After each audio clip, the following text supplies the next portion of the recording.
Well, good evening, orators and guests. It's awesome to be here in front of you this evening.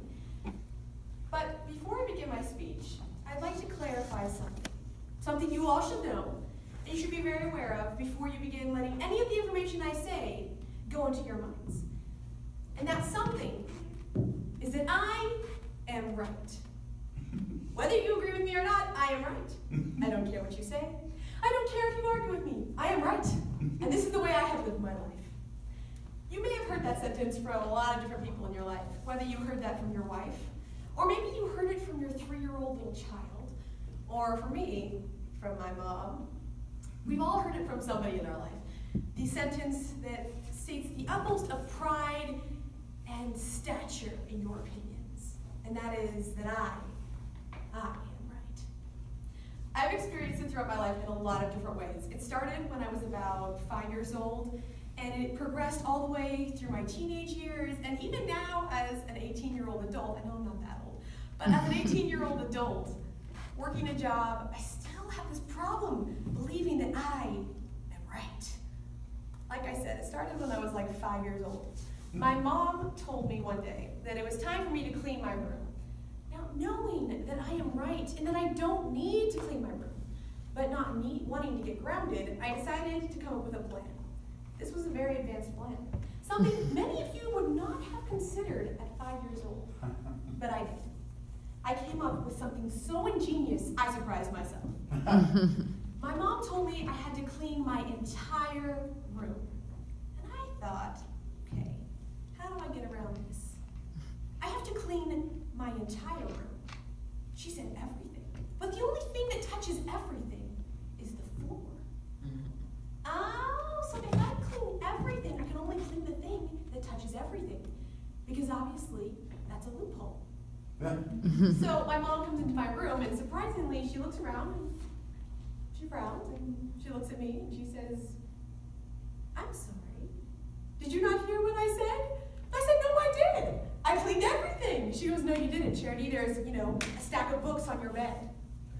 There's Polly Pockets everywhere in your closet. Your dresser drawers, your sock drawer is full of American Girl doll clothes. I was like, yes, it is, Mom. But you see, you told me I had to clean everything, and the only thing that touches everything is the floor. So there's nothing on the floor, so my room is clean. As you can imagine, that didn't fly. I did not get away with it, but I was very, very impressed with my ability to be right. This carried on all the way through my life. When I was about 10 years old, I convinced my parents that I should not have to do school. And they said, sure, you make a great argument. You're still doing school, but you don't have to do it. That's a great argument. I told them that since everybody in the world has to do school, well, that's what average people do. So why would I want to be average, Mom, Dad? I want to be exceptional. I want to be better. I want to do something different than everybody else. And if I don't go to school, well, I'm not average, am I? Yeah, they were like, you still have to do school, but good thinking. We don't want you to be average. Good job. Now, believe it or not, as annoying as that had to be for my parents at like 6 years old, 10 years old, them constantly having to argue with this little brat, they dealt with it, and actually my father decided to nurture it. But the way he did was actually really cool. What he decided to do is, on my way with him, wherever he was going for business meetings or whatever he was doing, he would debate with me. Whether it was about school, or whether it was about whether or not I thought Polly Pockets were a valuable use of my time at 13 years old, or whether or not I should sell all my toys and move to Africa, whatever topic had filled my mind for the day, he would argue with me about it. And I didn't think that it was something special until I got a little bit older. And this is where the I am right really got me into trouble. So when I was 15 years old, I joined a program called Speech and Debate. And as you can see, the key term in that is debate. Yeah, I like speaking. I can stand in front of you guys, and I can talk to you, and I can make you laugh or make you wish I wasn't standing up here. But either way, I can speak. But what I really love to do is to argue with people and prove that I am right. Because if I can prove to you that I am right, I am right! That's so exciting to me! So I decided to join Speech and Debate, and the first topic I had to argue about was private property rights versus environmental protection. So the discussion was whether or not the government should be allowed to take people's private property to help the environment, to make things better for our world. It's a debatable topic. topic. Both things are important. It's important to argue about. The problem was you have to argue both sides. So I went to my coach, and I said, Coach, I'd like to talk to the STOA, the organization. I'd like to talk to the president of STOA. And he said, and why? And I said, because obviously private property rights are more important than environmental rights. I don't want to argue for the other side, so I'd like to debate him on it. And he said, no. And I was like, but it's so cool. Like, you know, he's this king of debating, so obviously he'd be okay with me debating him. He said, no. I said, okay, come on. What if I do my research? What if I prove to you that private property rights is more important than environmental rights? And he said, fine, Charity, do whatever you want, go do all the research, you still have to have your assignments turned in on time, but if you want to try to prove to me that there is a one-sided argument here, go ahead. Obviously, you can see where he was getting me. A one-sided argument. All of the evidence in the entire world, 100% of it, had to prove that private property rights were more important than environmental rights.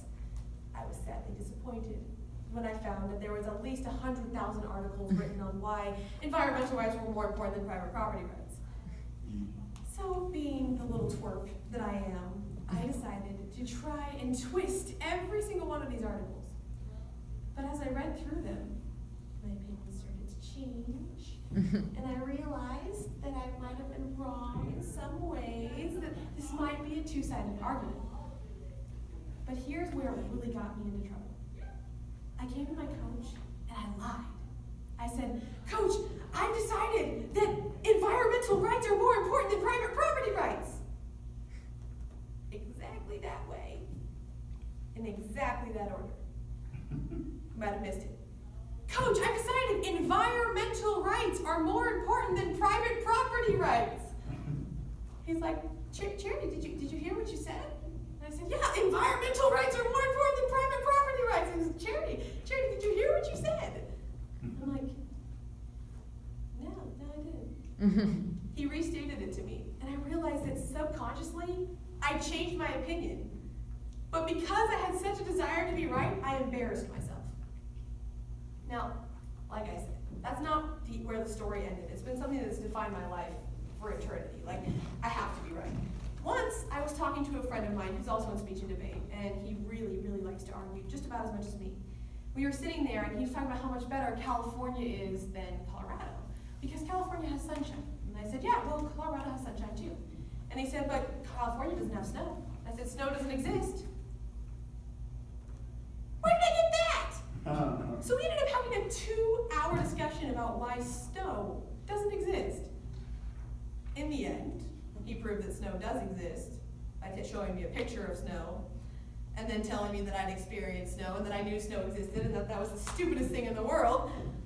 But I was that person who was so dogmatic about the fact that I am right. I would get myself into all of these embarrassing situations, constantly, every single day. I would argue with my parents. I would argue with my siblings. I would talk to people randomly on the street. I'd be having a conversation with someone. They would mention something tiniest bit controversial to an opinion of my own. And I'd rope them in like some sort of rodeo clown into arguing with me. They probably didn't even want to. But I was so dogmatic about wanting to be right that I had to prove them wrong.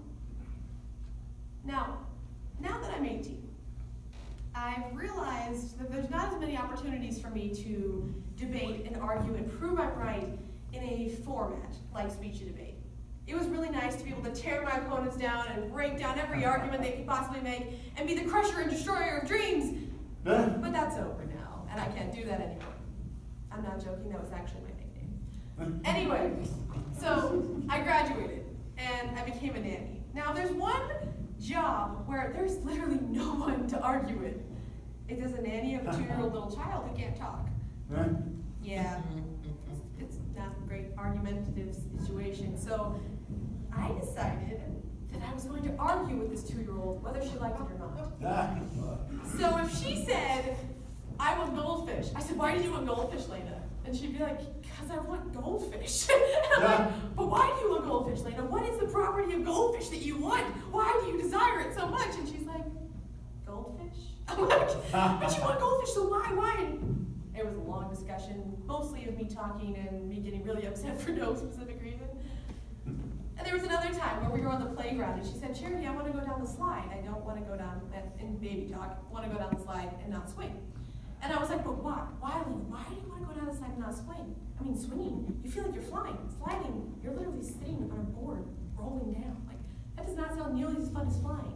And she's like, slide. I'm like, a swing. She's like, slide. We literally sat there. This mom was staring at me like I was an insane person. Yeah. And I was arguing with this 2-year-old. It's that moment on the playground where I realized that something might be wrong with me. I was a little too obsessed with being right. I ended up talking to my parents. I'm like, so do I have a problem with always wanting to be right? And they looked at me. They kind of looked down. Looked at me again. They're like, you didn't know? I'm like, no, I didn't know. They're like, you didn't know? I'm like, no, I didn't know. And they were like, well, you do have a problem with wanting to be right. And they actually recommended a book to me. And the book was How to Win Friends and Influence People by Dale Carnegie. Now, my friends and me have like a thing we do where we talk about the books we're reading. And the day I announced to them that I was reading a book called How to Win Friends and Influence People, they were like, that's funny. Good one, Charity. What are you actually reading? And I was like, I'm reading a book called How to Win Friends and Influence People. Like, Charity, you don't care what people think of you. You don't care if they like you or not. You don't care if you have friends. And I'm like, yeah, I know I don't. But, I'm supposed to read it for fun. But I came across this chapter in the book, and it was titled, You Can Never Win an Argument. It made me really, really mad. Which is probably why you wrote the chapter. The chapter was talking about how the reason why you can never really win an argument is because if you lose an argument, you lose the argument. If you win the argument, you lose the argument. How often have you ever had an argument with someone where in the end, they agreed with you? Maybe you got them to admit that hundreds of times they had a small, minute part of their argument that was wrong. Maybe you tore everything logically to shreds. But would they have actually admitted to you that they were wrong? Or would they have actually changed their opinion? Especially about things that matter. Like what Daryl was talking about with politics. I could argue with you all day long about the things that I think, but that doesn't really mean you're going to change how you think. The reason why you can never win an argument is because that's not how you reach people. And I realized that if I want to reach people, I have to change the way I interact with them. And this is something that I know I am right about. Thank you.